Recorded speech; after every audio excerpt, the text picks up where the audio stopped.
Jewellery മോഷണ കേസിലെ പ്രതിയെ മണിക്കൂറുകൾക്കുള്ളിൽ പിടികൂടി പോലീസ്. സമയക്കുറവും സാഹചര്യ പ്രശ്നങ്ങളും ഇനി ചികിത്സ തേടുന്നതിന് ഒരു തടസ്സമേയല്ല. ലാബ്സ് MHLന്റെ എല്ലാ സ്ഥാപനങ്ങളിലും ഓൺലൈൻ ഡോക്ടർ കൺസൾട്ടേഷൻ ലഭ്യമാണ്. വെസ്റ്റ് ബംഗാൾ മുർഷിദാബാദ് സ്വദേശിയായ ജിബു സർക്കാർ എന്നയാളെയാണ് തൃശൂർ റൂറൽ ജില്ലാ പോലീസ് മേധാവി ബി കൃഷ്ണകുമാർ IPSന്റെ നേതൃത്വത്തിലുള്ള പ്രത്യേക അന്വേഷണ സംഘം അറസ്റ്റ് ചെയ്തത്.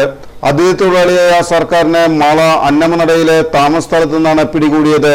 22-ാം തീയതി പുലർച്ചെ 2 മണിയോടെ ആലത്തൂർ പഷ്ണത്ത് വീട്ടിൽ രവീന്ദ്രന്റെ ഉടമസ്ഥതയിലുള്ള മാള വലിയപറമ്പിലുള്ള നവരത്നം ജ്വല്ലറി വർക്സിന്റെ ലോക്ക് പൊളിച്ച് അകത്ത് കയറി ഷോക്കേസിൽ സൂക്ഷിച്ചിരുന്ന 1,58,000 രൂപ വില വരുന്ന 13 ഗ്രാം സ്വർണ്ണാഭരണവും മേശയിൽ സൂക്ഷിച്ചിരുന്ന 21,000 രൂപ വില വരുന്ന 100 ഗ്രാം വെള്ളിയാഭരണവുമാണ് മോഷ്ടിച്ചത്.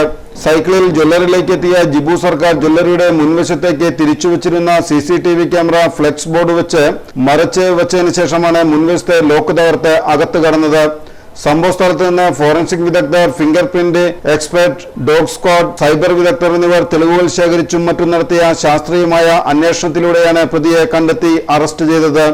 തൃശൂർ റൂറൽ ജില്ലാ പോലീസ് മേധാവി ബി കൃഷ്ണകുമാർ IPSന്റെ നേതൃത്വത്തിൽ Irinjalakuda DYSP CL Shaju, Mala inspector Sajin Sasi, SI PM Rasheed, ASIമാരായ Rajeev Nambeesan, Najeeb Bava, ES Jeevan, senior CPO TS Shyam, CPOമാരായ KS സുമേഷ്, EB സിജോയ്, ഹരികൃഷ്ണൻ എന്നിവർ ചേർന്നാണ് പ്രതിയെ പിടികൂടിയത്.